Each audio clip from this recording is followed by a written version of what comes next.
Bonjour, bonsoir, ça dépend de l'heure à regarder vidéo ça. Fanatique là pour Haïti TV yo, non sal yo, quel que soit côté dans quatre coins monde là, grosse salutation pour vous. Et ou même si c'est première fois tomber sur channel ça, n'a dit tout profiter abonner.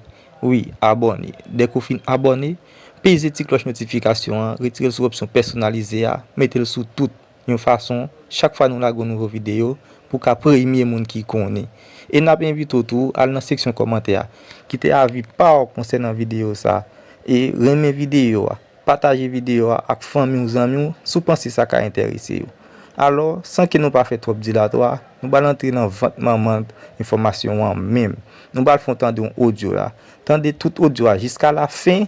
Après ça, nous tourner pour commenter.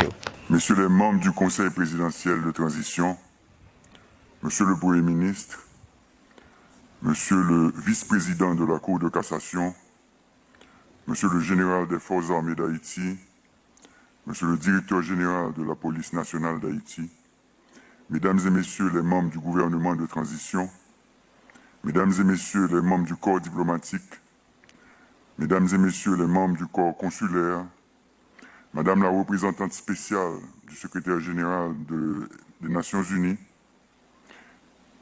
Messieurs et Dames les grands commis de l'État, Mesdames et Messieurs les membres de la presse écrite et parlée, Mesdames et Messieurs les distingués invités, chers compatriotes, haïtiennes et haïtiens de toute origine, membres de la diaspora, leaders communautaires, ouvriers, artisans, agriculteurs et jeunes bâtisseurs de demain, peuple haïtien.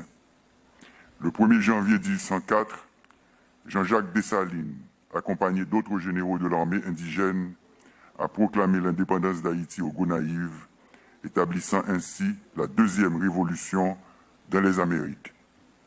Pour nous donner cette indépendance, Dessalines, Christophe, Pétion, Capois et les autres héros et héroïnes se sont unis pour combattre l'armée française. Nous nous sentons fort réjouis de pouvoir célébrer en ce jour solennel ce 221e anniversaire de notre indépendance. C'est l'occasion pour nous d'exprimer toute notre fierté de peuple pour cette liberté acquise par nos ancêtres qui ont su briser les chaînes de l'esclavage en déclarant avec courage notre pays indépendant, libre et souverain. C'est l'occasion pour nous d'honorer les sacrifices consentis par nos ancêtres pour fonder une nation sur les principes de liberté, d'égalité et de fraternité. C'est avec un engagement renouvelé et une profonde humilité que je m'adresse aujourd'hui aux Haïtiennes et aux Haïtiens du monde entier. Nous venons de franchir cette étape de notre histoire qui, malgré nous, est loin d'être réjouissante. L'indépendance proclamée en 1804 par les esclaves révoltés de Saint-Domingue devait avoir eu des répercussions inimaginables dans un monde dont la croissance économique reposait sur la traite des Noirs et le mode de production esclavagiste. Il fallait consolider cet acte répréhensible aux yeux des colons et des marchands d'esclaves et de leurs dirigeants. En faisant d'Haïti une terre d'asile pour tous les esclaves révoltés et pour tous les persécutés du monde, Jean-Jacques Dessalines et les pères et mères fondateurs avaient fait preuve de grande lucidité. Aujourd'hui, ce territoire que nos ancêtres nous ont légué au prix de longs combats connaît des crises interminables de plusieurs années. Et l'avenir de cette indépendance si chèrement acquise est sérieusement menacé. Mon adresse à la nation de ce jour est pourtant tournée vers l'avenir. L'avenir de notre jeunesse, l'avenir de nos enfants, principales victimes de la violence criminelle des gangs armés à Port-au-Prince et en d'autres points du pays. La nation haïtienne, dans son écrasante majorité, attend impatiemment la reconquête des quartiers et régions que des centaines de milliers de nos concitoyens ont dû fuir. J'interpelle ici la conscience de tous les membres du Conseil présidentiel de transition, du gouvernement et tous les grands commis de l'État qui ont pris l'engagement de mener à bon port cette transition. Nous ne sommes pas satisfaits et de ce fait, nous devons redoubler d'efforts et nous astreindre davantage à l'accomplissement des tâches qui nous incombent. Les échéances de 2025 doivent donc être respectées afin que nous poursuivions l'œuvre d'aménagement d'un espace de vie convenable et même agréable à notre progéniture. le spectacle insupportable des descendants des héros et des héroïnes de l'indépendance fuyant le sol légué par nos aïeux est simplement insupportable. 2025 sera aussi l'année de la lutte ultime en vue de la création d'un climat propice à la récupération des territoires sous le contrôle ou la menace des gangs armés. Cependant, l'insécurité ne se confine pas à la criminalité. Comme on le répète si souvent, elle englobe l'insécurité alimentaire, économique, sociale et environnementale. La réorganisation de notre pays est une priorité pour les prochaines années. À l'approche des élections, nous attendons des futurs candidats des propositions de sortie de crise cohérentes et réalistes. À ce titre, l'électeur haïtien a un devoir envers ses enfants, envers lui-même, dans le choix des candidats ayant le mieux expliqué leur vision et les moyens de la concrétiser. La lutte électorale devra se situer à ce niveau et non en termes du nombre de fusils dont disposent ses partisans. Un plan de contrôle strict des armes à feu et des munitions est en phase de préparation.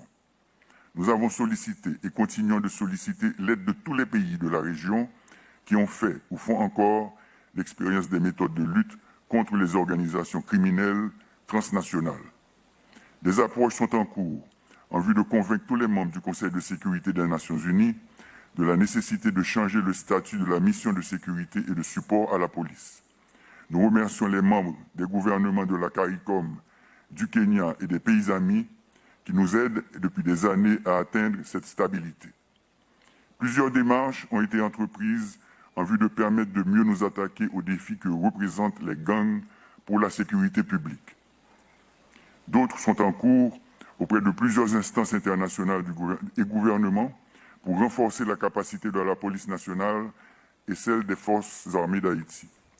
L'inauguration de la base militaire Vertia de Tabar, le 18 novembre 2024, est venue concrétiser le retour de nos soldats dans le combat pour la défense de la démocratie. Depuis le 2 octobre 2023, soit depuis plus de 14 mois, la mission multinationale de soutien à la sécurité a été approuvée par les pays membres. Ceci sans que l'effectif total de cette force ait pu atteindre 1000 membres, voire les 2500 auxquels on s'attendait.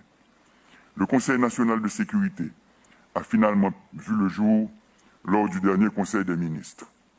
C'est une instance stratégique importante qui facilitera la reprise en main du territoire national. Elle dotera l'État haïtien d'un lieu d'où pourront être coordonnées et suivies toutes les étapes des opérations de protection, de contrôle et de reconquête de nos espaces vitaux. Année 2024, là, plus passé 5000 monde mourir. Nous dans la guerre.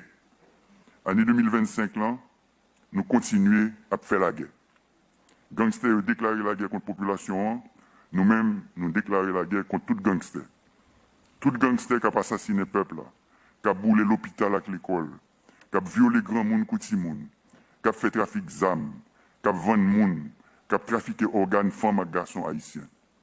Tout conseil présidentiel, transition, premier ministre là, avec tout gouvernement, toute boîte l'État, toute collectivité, nous dans la guerre contre l'insécurité. Mais nous connaissons le peuple qui pour sauver le peuple. Peuple là sous la défensive. Peuple là en situation de légitime défense. Et nous connaissons, quand le proverbe l'a dit, toute bête gênée mordée. Dans la guerre, ça, peuple là doit accompagner la police avec l'armée.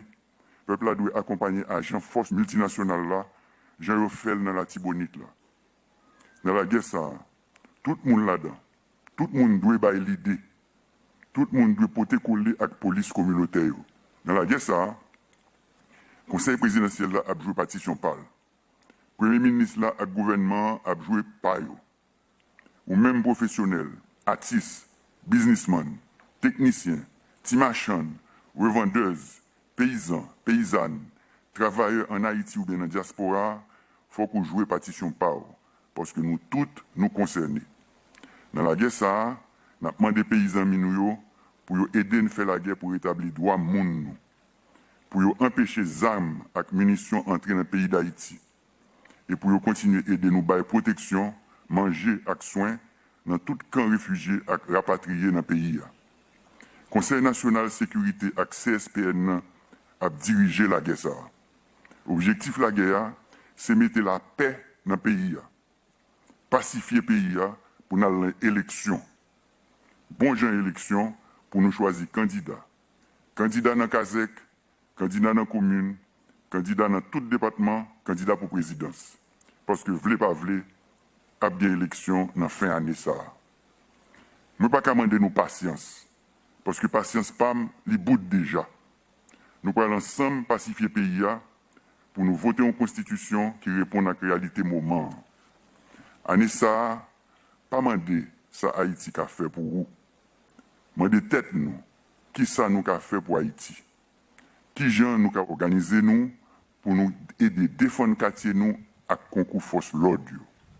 Année 2025 là, nous avons estimé l'espoir dans le pays. Montrer que nous au service population, by exemple bon comportement, fait nous rejoindre dignité nous avec fierté nous. Année 2025 là, nous allons travailler contre assassins capturés peuple là. Nous allons ouvrir route yo, mettre sécurité dans le port, dans l'aéroport pour nous circuler libre et libre. Mais je vous dis encore, il faut que tout le monde a veillé. Nous-mêmes, dans les têtes de l'État, nous mettons tous les moyens à disposition, braves policiers et braves soldats nous, pour porter la victoire sous gang et pour permettre la vie de reprendre dans le pays. Nous-mêmes, dans la tête de l'État, nous avons fait toute qualité de négociation pour nous gagner plus de policiers, plus de soldats, plus de policiers et soldats internationaux, pour nous isoler gang, démanteler et consolider les quartiers chauds. Pour toute boîte l'État qui a recommencé par service, ouvrir l'école, bailler élèves manger, ouvrir l'hôpital avec centre santé, encadrer sportif avec artistes, faire assainissement, faire travail communautaire pour mettre hygiène et pour mettre cob dans les poches jeunes. Nous-mêmes, dans la tête de l'État, nous avons fait toute qualité de négociation pour nous joindre assistance humanitaire et sécurité tout partout sur la terre. C'est pour bien la population et notre travail. Nous avons demandé tous les patriotes dans la diaspora pour aider nous à faire ça. Nous avons demandé tous les médias pour entrer dans la guerre. Nous avons demandé nous-mêmes journalistes qui sont victimes tout le temps pour ne pas relayer messages bandits qui ont terrorisé la population. Année 2025, c'est bicentenaire dette indépendance. 1825-2025, ça fait 200 ans depuis la France qui fait nous payer sous menace toute route, toute infrastructure plantation avec esclaves que les colons ont établi sous le pays. Haïtiens de tous côtés, on nous saisit tête. Mesdames, Messieurs, Haïti a proclamé son indépendance après cette guerre implacable menée contre les colons français pour faire valoir le droit naturel et imprescriptible à la liberté, qui était d'ailleurs consacré par le droit positif français de l'époque à travers la Déclaration des droits de l'homme et du citoyen en 1789. Cette déclaration stipule en son article 1er que les hommes naissent et demeurent libres et égaux en droit. Ce texte pose les bases mêmes de la République et de la démocratie. Pourtant, l'histoire nous rappelle qu'en avril 1825, la France, par le truchement de l'ordonnance de Charles X, a imposé à Haïti le versement d'une forte indemnité pour la reconnaissance de sa liberté dûment acquise par la détermination et le courage de ses valeureux ancêtres. Outre la dette de l'indépendance, notre jeune État a versé de fortes rançons à plusieurs hautes puissances dominantes au XIXe et XXe siècle. Cette injustice inqualifiable constitue une meurtrissure qui ne cesse de hanter notre mémoire et malheureusement, le paiement de ces rançons a contribué à compromettre de manière significative les perspectives de développement de la jeune nation. Par conséquent, nous devons envoyer un message clair aux différents peuples de la planète. Haïti réclame la restitution de cette rançon et la réparation des torts causés par l'esclavage, reconnu depuis des années comme un crime contre l'humanité. En d'autres termes, ce n'est pas une simple revendication, mais une nécessité pour que notre nation puisse retrouver la voie de la prospérité et du respect. En ce sens, je vous invite aujourd'hui toutes les associations, les organisations internationales, les artistes et citoyens illustres, à travers vos actions, vos voix et votre engagement, à faire entendre cette exigence. Nous remercions toutes celles et tous ceux, toutes les organisations qui depuis plusieurs années se sont lancées dans la dénonciation du tort fait à Haïti depuis 1825. En effet, l'heure est venue de réécrire notre histoire économique, tout comme nos ancêtres ont écrit l'histoire de notre liberté. Si nous ne pas payer dette ça pendant plus passé 100 l'année, nous pas en retard comme ça, je dis. Chers compatriotes, mes frères et sœurs haïtiens, nous ne pouvons ignorer l'urgence que représente le changement climatique pour notre nation. Haïti, en tant que pays insulaire, au cœur de la région des Caraïbes, figure parmi les nations les plus vulnérables aux effets dévastateurs de cette crise mondiale. Durant l'année 2024, nous n'avons pas été frappés par des cyclones, mais nous avons constaté les inondations provoquées par de simples pluies au Cap Haïtien, au Caille, à Port-de-Paix, à Jérémie, pour ne citer que ces villes. Nous sommes très vulnérables. Il est de notre devoir collectif d'affronter ces défis avec détermination et de plaider pour une action concertée, tant au niveau national qu'international, afin de préserver notre environnement et garantir un avenir durable pour les générations futures. Il est essentiel que la communauté internationale reconnaisse la contribution négligeable d'Haïti au réchauffement climatique mondial et apporte un soutien concret sous forme de financement climatique, de transfert technologique et d'assistance technique. Le changement climatique ne constitue pas seulement une crise environnementale pour Haïti, il s'agit d'une menace existentielle qui appelle une réponse collective, immédiate et concertée afin de préserver les ressources, la biodiversité, de protéger les communautés et assurer un avenir durable pour les générations futures. Mes frères et sœurs, enfin de cette terre bénie qu'est Haïti, notre pays traverse des épreuves sans précédent, mais je suis convaincu que c'est dans l'unité et la solidarité que nous trouverons la force de surmonter ces défis. Aujourd'hui, plus que jamais, nous devons mettre de côté nos divergences pour bâtir ensemble l'avenir d'Haïti. Inspirons-nous de nos ancêtres qui ont malgré tout fait preuve d'une résilience exemplaire pour obtenir notre indépendance. C'est en unissant nos forces que nous pourrons réaliser ce que beaucoup croyaient impossible. Ensemble, nous choisirons la voie de la paix, de la prospérité et de la dignité. Que ce grand jour nous inspire à bâtir un pays où règne la justice, l'équité et la dignité pour toutes ses filles et tous ses fils. Qu'il nous guide à rebâtir notre pays en restaurant l'autorité de l'État, en organisant des élections honnêtes, crédibles et transparentes et en améliorant les conditions de vie de la population. Je vous souhaite, ainsi qu'à vos familles, à toutes celles et tous ceux que vous représentez, une bonne et heureuse année 2025, pleine de succès, de santé et de bonheur. Vive l'indépendance, vive l'unité nationale, vive Haïti. Je vous remercie. Messieurs les membres du Conseil présidentiel de transition, Monsieur le Premier ministre, Monsieur le vice-président de la Cour de cassation, Monsieur le général des Forces armées d'Haïti, Monsieur le directeur général de la police nationale d'Haïti, Mesdames et Messieurs les membres du gouvernement de transition, Mesdames et Messieurs les membres du corps diplomatique, Mesdames et Messieurs les membres du corps consulaire, Madame la représentante spéciale du secrétaire général des Nations Unies,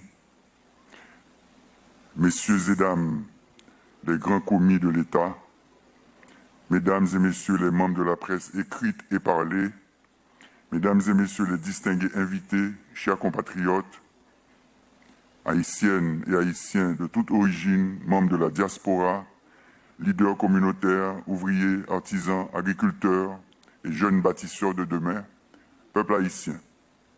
Le 1er janvier 1804, Jean-Jacques Dessalines, accompagné d'autres généraux de l'armée indigène, a proclamé l'indépendance d'Haïti aux Gonaïves, établissant ainsi la deuxième révolution dans les Amériques.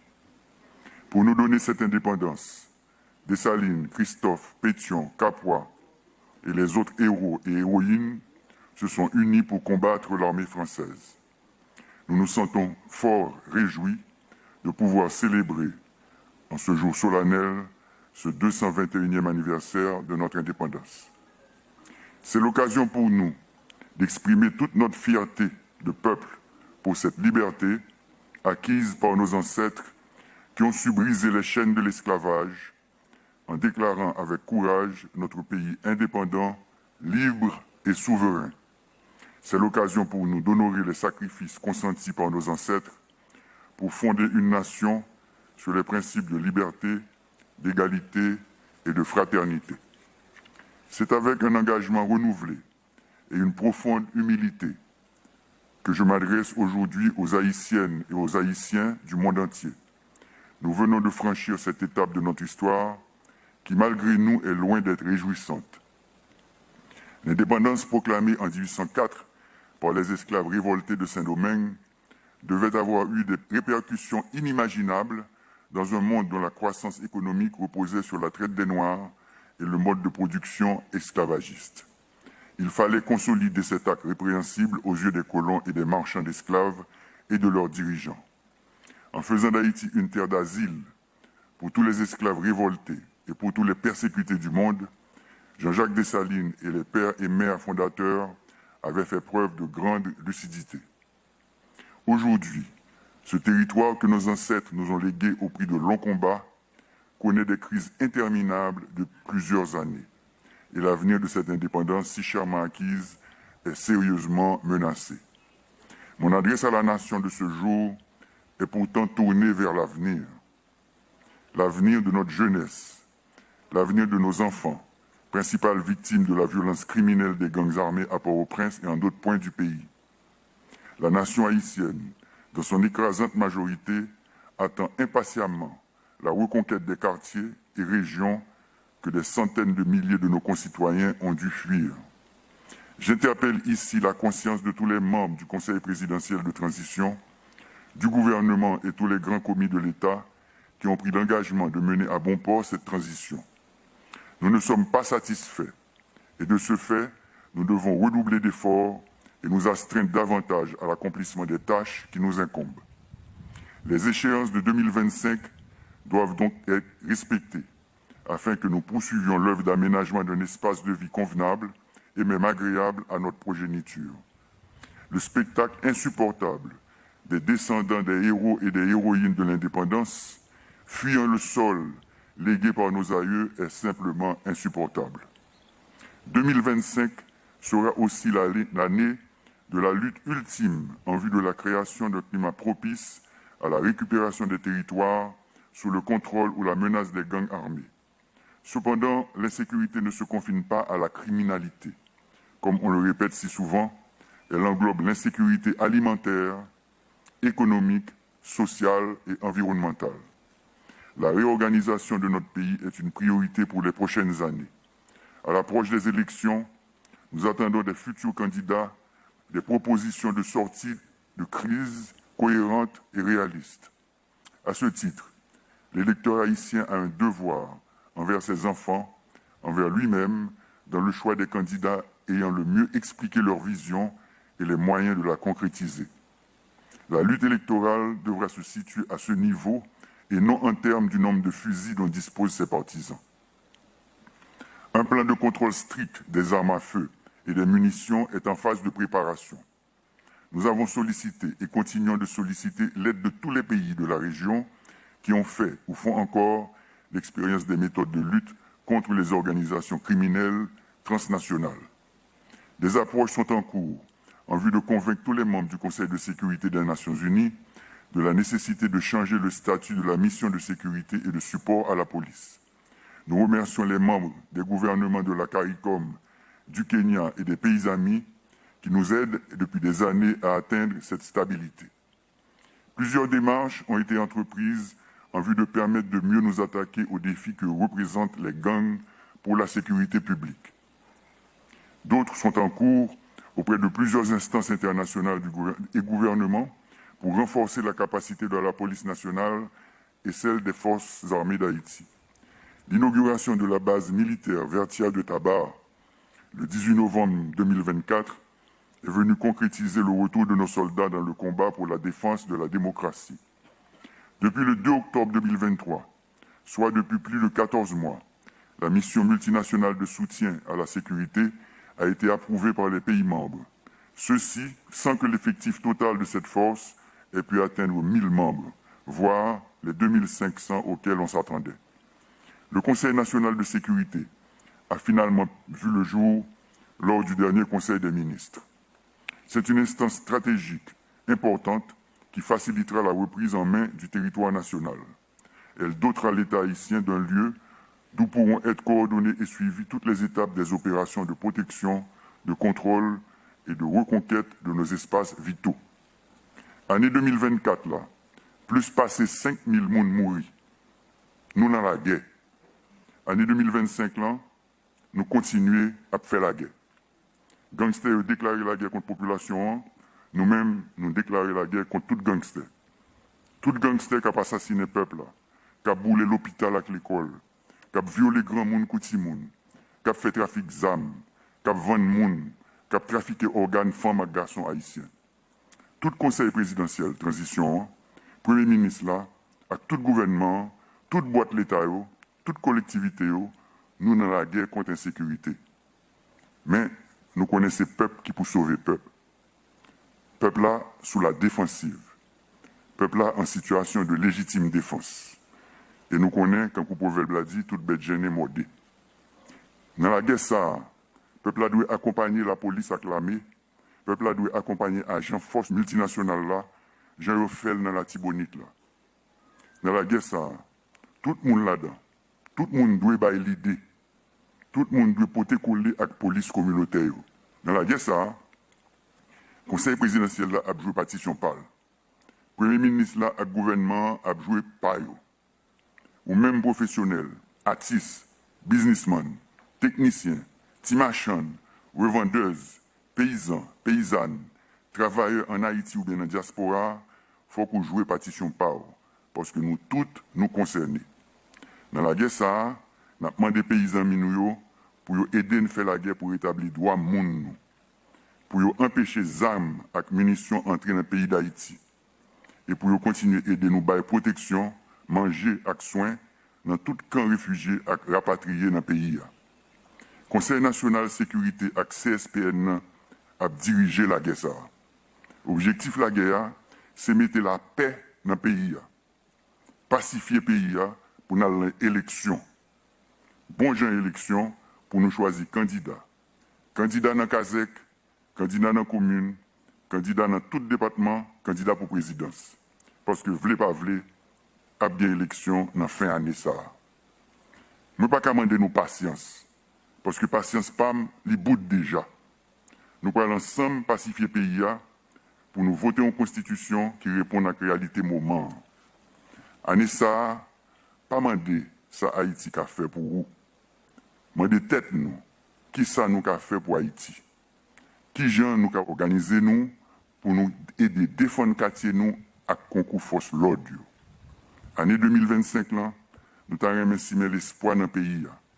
Montrer que nos services population, by exemple bon comportement, fait nous rejoindre dignité nous avec fierté nous. Année 2025 là, nous allons travailler contre assassins qui tué le peuple. Nous allons ouvrir route, mettre sécurité dans le port, dans l'aéroport, pour nous circuler libre et libre. Même après dire encore, il faut que tout le monde a veillé.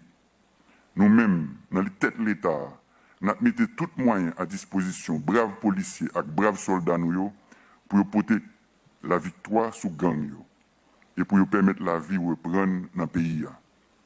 Nous-mêmes, dans la tête de l'État, nous avons fait toute qualité de négociation pour nous gagner plus de policiers, plus de soldats, plus de policiers et soldats internationaux, pour nous isoler les gangs, démanteler et consolider les quartiers chauds, pour toute boîte l'État qui a recommencé par service. Ouvrir l'école, bailler élèves manger, ouvrir l'hôpital avec centre santé, encadrer sportifs et artistes, faire assainissement, faire travail communautaire pour mettre hygiène et pour mettre cob dans les poches jeunes. Nous-mêmes, dans la tête de l'État, nous avons fait toute qualité de négociation pour nous joindre assistance humanitaire et sécurité tout partout sur la terre. C'est pour bien la population et notre travail. Nous avons demandé tous les patriotes dans la diaspora pour aider nous à faire ça. Nous avons demandé tous les médias pour entrer dans la guerre. Nous avons demandé nous-mêmes journalistes qui sont victimes tout le temps pour ne pas relayer les messages bandits qui ont terrorisé la population. Année 2025, c'est bicentenaire dette indépendance. 1825-2025, ça fait 200 ans depuis la France qui fait nous payer sous menace toute route, toute infrastructure plantation avec esclaves que les colons ont établi sous le pays. Haïtiens de tous côtés On nous saisit tête, non. Mesdames, Messieurs, Haïti a proclamé son indépendance après cette guerre implacable menée contre les colons français pour faire valoir le droit naturel et imprescriptible à la liberté, qui était d'ailleurs consacré par le droit positif français de l'époque à travers la Déclaration des droits de l'homme et du citoyen en 1789.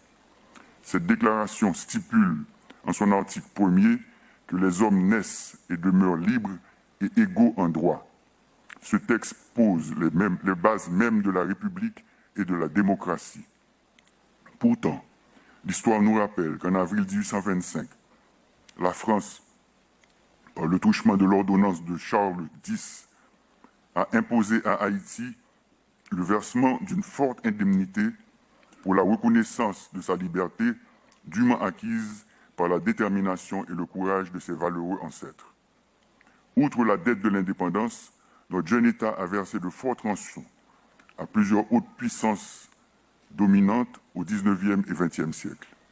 Cette injustice inqualifiable constitue une meurtrissure qui ne cesse de hanter notre mémoire et malheureusement, le paiement de ces rançons a contribué à compromettre de manière significative les perspectives de développement de la jeune nation.